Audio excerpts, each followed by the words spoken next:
Welcome to week 1 of Draft Classic Season 15 Top Div. Everyone's looking to put their best foot forward and start strong in their goal to get regular season seeding. Starting with Invers vs Strokefish, this is an immediate finals rematch, and even though on preview it looks like Megazard X is about to pull some LeBron James type shit with Dragon Dance, Strokefish came prepped with everything in the kitchen sink. Rotom is Rocky Helmet, Roaring Moon is Toastrgophr, and Piloswine is somehow countering it, and as if all that wasn't enough, he immediately trades 60% on it for Lop. So like I don't know, I'm not sure we had to like deploy the nuclear option for this guy, but you know. Inversify's Lanoon comes out of nowhere and looks a little scary, but his little brother, like Zigzagoon, you know, he's at home watching the broadcast on television. He can only look on as Strokefish just like EQs it for 70 and then kills it with Rocky Helmet chip after Drum. So, you know, Lanoon doesn't need any help proving its fraudulence. After that, cleaning up is a relatively simple matter, and Strokefish manages to get revenge for last season's finals. So, probably Inversify could have worked harder in prep to get Rotom down, because if you look at the pressure Rotom has on the field, Inversify can't really do anything against the Will-O-Wisp, the Foul Play, and the Volt Switch pressure, so, you know, maybe bring some Rocks, bring some Toxic. It's hard because, of course, it can Pain Split off all the damage regardless, but there had to be something more, I think. Moving on to DashingSceptile versus Pako, Rotom and Garchomp trade each other immediately out of the gate, and Pako must have forgotten about Weak Armor or something, or whatever. Or Marowak Alola's like even more of a bum than he realized, because he immediately gives Ceruledge a completely dominant position against him. Unfortunately, DashingSceptile, he chooses to bet the kids on the Bitter Blade roll, and the game continues as usual. You know, nothing lost, nothing gained. Xurkitree proves that he has no hands, and just gets folded by Hariyama, but Dashing gets a nice read onto Hariyama's Terra and gets a situation where his Scarf Sneasler outspeeds everyone. I think that with Mega Alakazam, that can be a weakness, where Scarfers can exploit it if the other defensive Pokemon aren't too solid, and there isn't hazard pressure to wear down the opponents. Furthermore, it also has to deal with Sucker Punch pressure from Samurott Hisui. All of this really just comes down to drafting good rocks, guys. Next is Monsoon versus Mighty, and for some reason, Mega Kangaskhan is like, sit back, king, I got this, and takes the lead over Ogerpon Hearthflame, who is literally a better lead into every Pokemon except Cinderace. The only way that is the case is if Cinderace's Libero Gunk Shot, because if it's a standard Will-O-Wisp Court Change set, Mega Kangaskhan loses to that as well.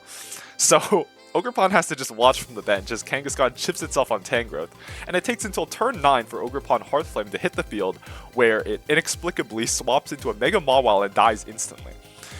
Compe was the belle of the ball during the draft, and even though it proves its worth by taking 2, it also immediately got toxed and died. So probably also could have gotten Power Whipped by Tangrowth immediately after and died also, so you know, I think the fact that it got 2 is actually quite fortunate to begin with. Ultimately, Mighty just doesn't have enough gas left in the tank. You know, nothing got broken except by Comfey, and they lose the game from there. Moving on to Krakenation versus Axelraid. On preview, the matchup looks pretty dire, as Zamazenta Crown matches up very well into Krak's physical attackers, and has almost no switch-ins. But Krak has a few compelling tools of his own with a no immunity Volt Switch, Rock's advantage, and Kyurem to trade down. Empoleon suddenly contracts dementia as it forgets about the fact that it is Wakanberry to deal with Kyurem and roosts up in front of it, passing up its best chance to attack, and Kyurem brings it into range of another Fusion Volt. Kyurem effectively gets 2, most importantly taking care of Overquill.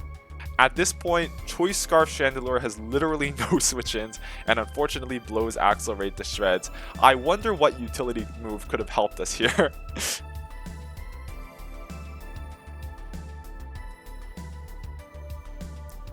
Next up is this match versus CONNORE Industries and Free Agency. Now, pivoting Ogerpon looks like it completely destroys Free Agency, and this CONNORE Industries guy has a complete mental lapse and sacks it to a Choice Band Leech Life. What a moron. Anyway, free agency gives Arachnid a sub, allowing Choice Band Liquidation to deal massive damage to Tapu Fini. It's looking bad as Inteleon is lurking in the back, and all of its checks have been chipped or died. It sets up a focus energy, and it looks poised to sweep the game, but Ting Lu is able to barely survive a snipe shot and revenge kill.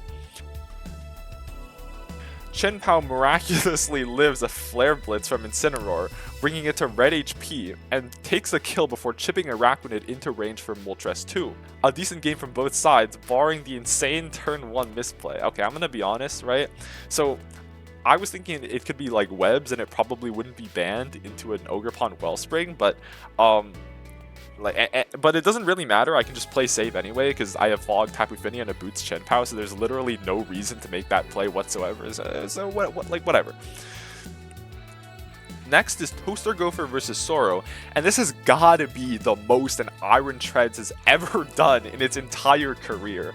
It turns water into wine in these first 5 turns, taking D-Knight's multi-scale, knocking Boots, killing Cyclizar, and chipping Medicham, which, as it tries to take its turn, tries to break, but, you know, it can't find any good targets. It kind of thuds into Centiskorch. Eventually, Soro catches Toaster on an Earthquake with Encore Hawlucha, not that there could have been a swap regardless, given the threat of Acrobatics, who immediately sets up and 6-0s Toaster by turn 16. Now, it's tough because this is kind of just how offense goes into Hawlucha, but maybe Toaster could have done something more with Klefki or Mudsdale, as those did end up riding the bench this week, or maybe explored techs like Red Card to keep the game going, because I think Spectre's winning odds are actually quite compelling if some way is found to chip Obstagoon and weaken Tapu Koko in some way. Finally, we have Jutun versus Martin, and I guess after Jutun signed Clefable, you know, it had visa issues and got stuck in Kanto or something, because for some reason, a Salazzle is coming to a game over Clefable against a Garchomp, a Greninja, and a Zapdos Galar. Anyway, Salazzle immediately toxes and dies.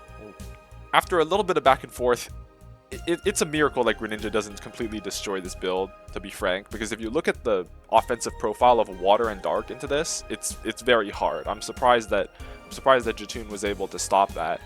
Terapagos and Latios get into a CM war. Of course, Martin is in no actual danger because of Screamtail, which is Encore.